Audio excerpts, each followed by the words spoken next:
All right, let's dive right into this explainer and crack open the gritty, shadows and smoke mystery of Prime Video's Spider Noir. If you've been tracking this universe at all, you know for a fact this is not your friendly neighborhood web-slinger swinging through some sunny modern metropolis. No way.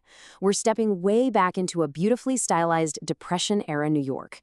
We're unpacking a mystery packed with corrupt politicians, mob bosses, and a washed-up private investigator who, well, just happens to have superpowers. This fundamental shift in tone is absolutely crucial, because it completely redefines our expectations of what a superhero story can actually be. I mean, this brilliant quote from The Guardian really hits the nail on the head. They noted he's now more Sam Spade than Spider. And that is exactly the vibe here. We are dealing with an older, totally world-weary private eye. He's a guy who has completely traded in the spandex, actually scratch that, this is the 1930s, Lycra literally hasn't been invented yet. But he's traded the typical superhero getup for a trench coat and a fedora. He's seasoned, he's grizzled, and he is deeply haunted by his past. It's just a stunning stylistic pivot. Okay, Section 1. The setup. Enter the Spider Noir. We find our guy Ben Reilly, fully retired, mourning his late girlfriend Ruby, and pretty much entirely out of the hero game. Now, Prime Video made this unprecedented aesthetic choice that I think is just wild. The show was meticulously filmed in black and white to capture that authentic 1940s hard-boiled cinematic feel, right? But it was colorized later. This means you, the viewer, actually get to choose your preferred flavor of noir. Whether you want the stark, high-contrast shadows of classic cinema or a kind of muted, sepia-toned reality, the storytelling adapts to you. It's a bold move that perfectly frames the moral gray areas our detective operates in. Moving on to Section 2, the blueprint. Comic origins and aesthetic. Let's see how this incredibly unique variant actually came to life. If we trace the character's evolution, it's like a giant puzzle coming together. It all started back in 2009 with a Marvel Noir comic book event. Originally, his powers were highly supernatural. We're talking granted by an ancient spider god after Peter Parker broke a mystical idol. Then jumped to 2018, and the character just exploded in popularity when Nicolas Cage voiced him in the animated hit Into the Spider-Verse. He brought this hilarious, archaic cadence to the role that fans completely loved. And that brings us to 2026. Cage returns, but now in live action, playing Ben Reilly. He's a grounded, grizzled private investigator navigating a deeply corrupt Prohibition-era city. The supernatural stuff is dialed way back in favor of raw, street-level grit. Section 3. The suspects. The reimagined rogues gallery. Because, let's face it, no detective story is complete without its villains, and this series radically reinvents them. Just look at this contrast. It's fascinating. In the main Marvel timeline, Silverman is Silvio Manfredi, your traditional Italian mob boss clinging to life. But in our Spider Noir universe, he is completely reworked into Finbar Byrne, an Irish kingpin played with terrifying gravity by Brendan Gleeson. This version of Silverman doesn't just run illegal alcohol. He essentially owns the entire New York police force and the city politicians. He is the absolute untouchable apex predator of this concrete jungle.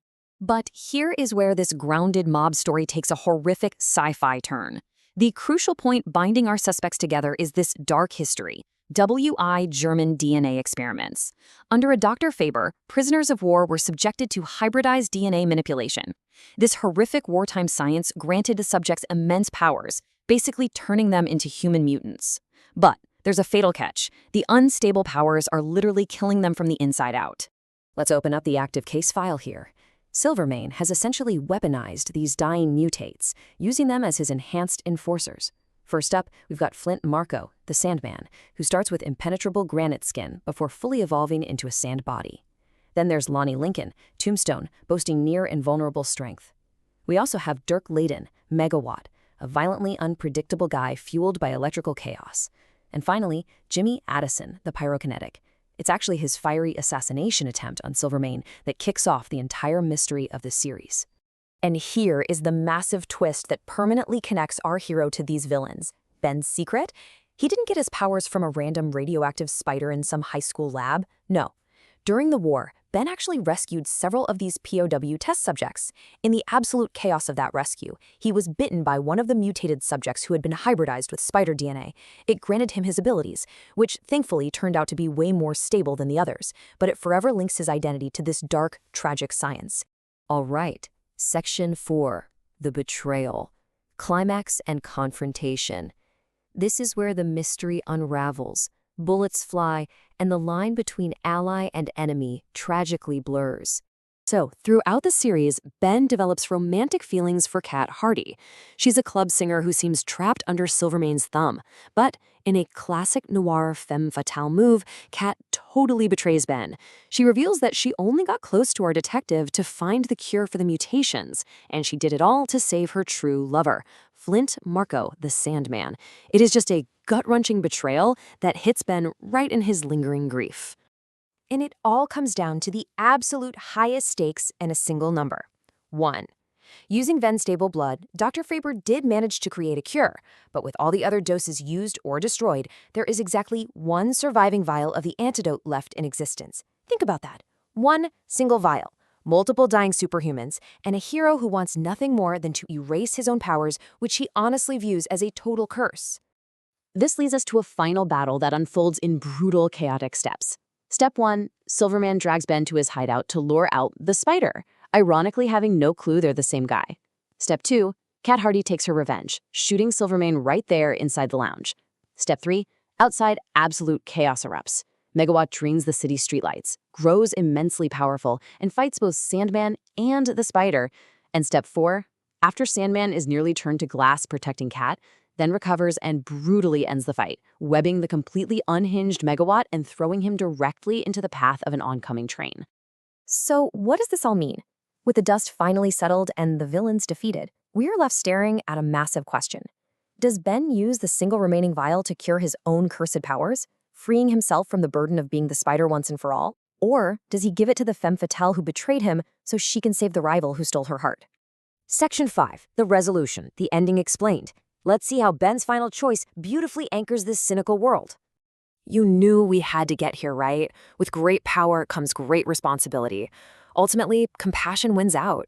Despite his profound personal grief and despite the heavy betrayal, Ben hands the antidote to Kat so Flint can live. In a gritty world full of murderers and literal monsters, Ben proves that his true superpower isn't sticking to walls, it's his empathy. This moment is so vital because it proves that no matter the timeline, no matter the grit, the core of Spider-Man remains exactly the same. Tying up the rest of our loose ends, Kat and a cured Flint actually escaped New York for a fresh start. Interestingly, at Silvermane's funeral, Ben flat out refuses to forgive Kat. I mean, this is Noir, right? We don't get perfectly clean slates. But he does make peace with his Spider persona. We also see his allies stepping up. Robbie Robertson leaves the Daily Bugle to launch his own newspaper, and Ben officially makes his assistant Janet a full partner, forming O'Reilly and Rui's private investigators. Finally, during that brutal train battle, Ben's mask was torn, exposing his face, but the public hailed him as a hero rather than outing him.